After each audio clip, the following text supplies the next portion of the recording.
What is the psychological difference between the Pakistanis before 1977 and after 1977? The psychological difference between Pakistanis before 1977 and after 1977 reflects a deep and complex transformation in the nation's collective consciousness.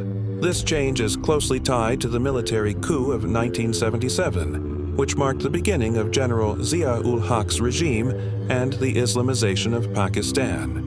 The difference is not just political.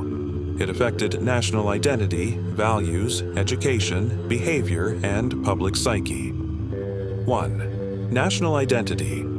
From progressive nationalism to religious nationalism. Before 1977. Pakistanis generally viewed themselves through a lens of Muslim nationalism, but with an emphasis on modern state building.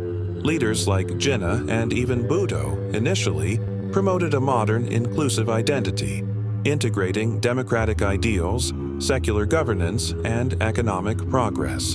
After 1977, Zia's Islamization drive shifted national identity to a more rigid religious identity, where being a true Pakistani became synonymous with being a particular kind of practicing Sunni Muslim. Sectarianism grew, e.g., Shia-Sunni tensions, and non-Muslim minorities, Hindus, Christians, Ahmadis, were further marginalized, mentally and institutionally. Youth began to associate national pride more with religious piety than civic responsibility or scientific advancement. Example: the Ahmadiyya community, declared non-Muslim in 1974, faced far more persecution and exclusion from public life after 1977. 2. Attitude toward authority. From political awareness to fear and obedience before 1977. Pakistanis, especially youth and students, were politically active and vocal. The 1960s and 1970s saw student unions, protests, and public engagement in democracy. People questioned authority, both military and civilian, and participated in public discourse. After 1977, martial law imposed by Zia created a culture of fear. Political dissent was criminalized. Thousands of activists were jailed, tortured, or silenced. The media was censored, and people grew up with the habit of self-censorship. A psychological shift occurred. Obedience to authority and avoiding trouble became ingrained in the average mindset. Example: the public flogging of political opponents was shown on national television as a warning, instilling fear in the collective psyche. 3. Gender roles and women's freedom. From emerging equality to regression. Before 1977, the 1960s and early 70s saw relatively liberal gender norms in urban areas. Women had begun to enter universities, professions, and public life. Female singers, politicians, and actors were celebrated. Benazir Bhutto was emerging as a political figure. After 1977, Zia introduced the Hudud Ordinances, which criminalized certain behaviors and restricted women's legal rights. The idea that a woman's place was only in the home was deeply reinforced. Psychological effect: shame, guilt, and fear became associated with women stepping outside cultural roles. Example: a woman alleging rape had to produce 4 male witnesses, or else risk being charged with adultery herself. This created a long-term fear of reporting abuse. 4. Education and intellectual environment. From curiosity to indoctrination. Before 1977, the educational system, though flawed, was more liberal and pluralistic. Students were encouraged to learn science, philosophy, and comparative religion.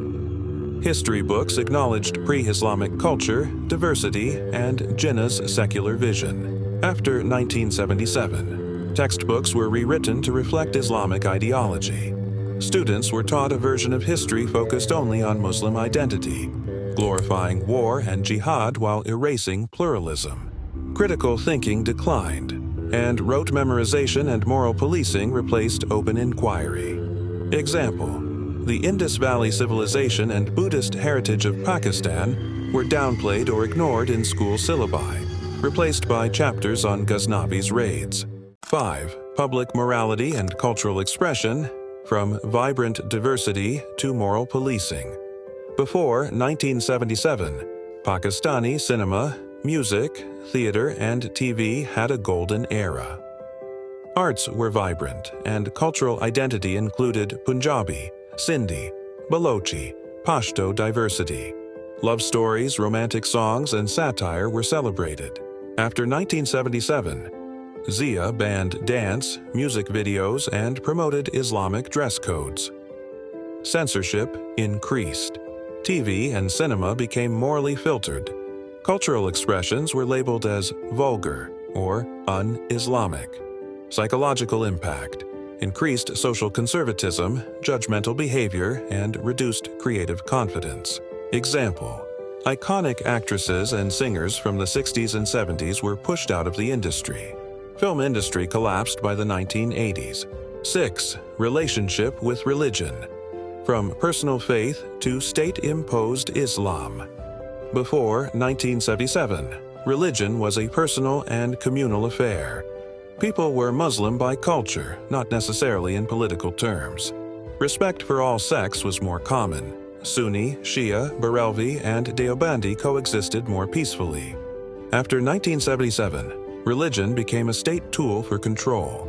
Friday prayers became compulsory in many institutions. State-issued fatwas, religious policing, and sectarian labeling began to dominate public life. Psychological result: increased judgment, paranoia, and lack of religious tolerance. Example: the rise of extremist sectarian groups like Sipa-e-Sahaba and Lashkar-e-Jhangvi started in the Zia era. Summary table aspect before 1977. After 1977, national identity, civic and modern Muslim identity, Islamic nationalism, political mindset. Politically aware, vocal fearful, obedient gender roles, liberalizing, more freedom. Conservative, restrictive education. Critical thinking, pluralistic rote learning, religious indoctrination. Culture and arts creative, diverse censored, morally policed religion. Personal faith, state-imposed Islam. Conclusion: the psychological shift in Pakistanis after 1977 can be summed up as a transformation from hopeful civic participation to fearful religious conformity. This change continues to impact Pakistan's political behavior, cultural expressions, women's rights, and even its foreign policy attitudes today.